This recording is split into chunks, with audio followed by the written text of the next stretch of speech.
Welcome back to the show. Let's talk to my favourite, David Buik, Senior Market Commentator at Panmure Gordon. Morning to you, Good David. morning, top man. Right, let's talk Bank of England, Mr. Carney. Obviously, interest rates going up this week, we think.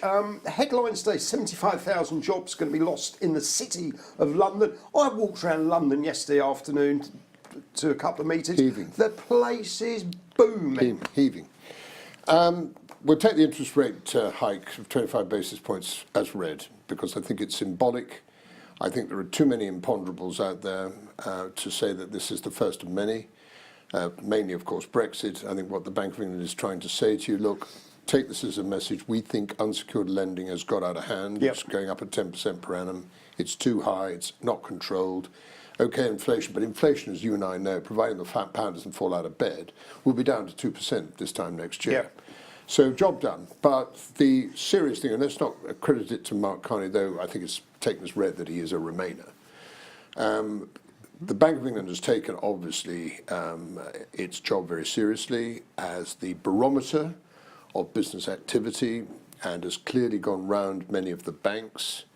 And many of the banks, of course, have to put up contingency plans to make sure that they satisfy head office if it isn't in London, that they have got the right procedures and the right alternatives if things go pear-shaped, and if there is A, no deal, or B, a hard Brexit, a very bad deal.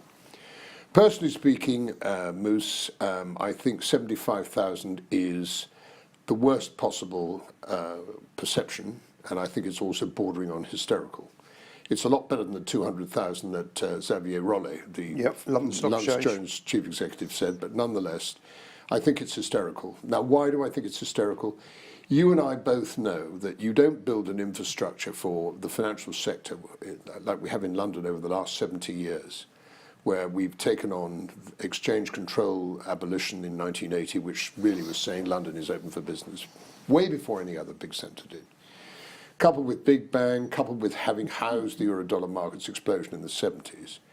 And some Mickey Mouse town like Frankfurt, with 750,000 people, it may be the most glorious, beautiful city in the world.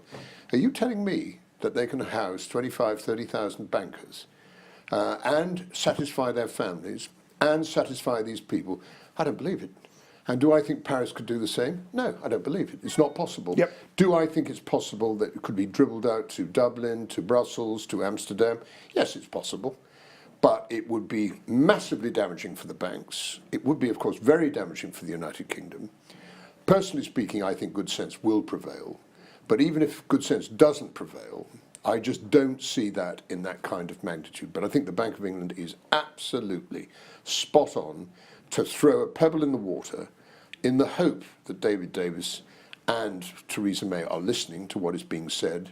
Philip Hammond's done his own thing, but the government seems to be at sixes and sevens with each other. And what is very frustrating is for somebody like me who's an onlooker to think that our negotiations are being handled by politicians and civil servants. We should have professional negotiators in there doing a job, and we'd be way, way further down the line rather than this brinkmanship looking over the cliff into eternal damnation. Yep. Right to do it, but I think it's well over-exaggerated.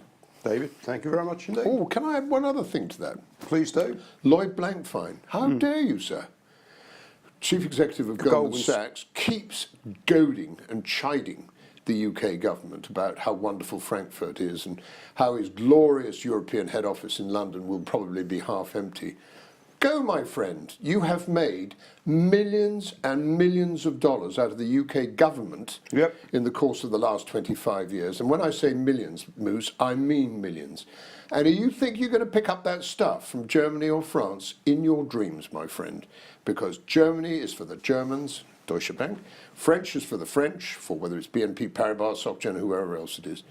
I beg of you, by all means make your statements that you are profoundly against Brexit, I've got nothing, but do not be uncharitable and do not goad our government because it could cost you.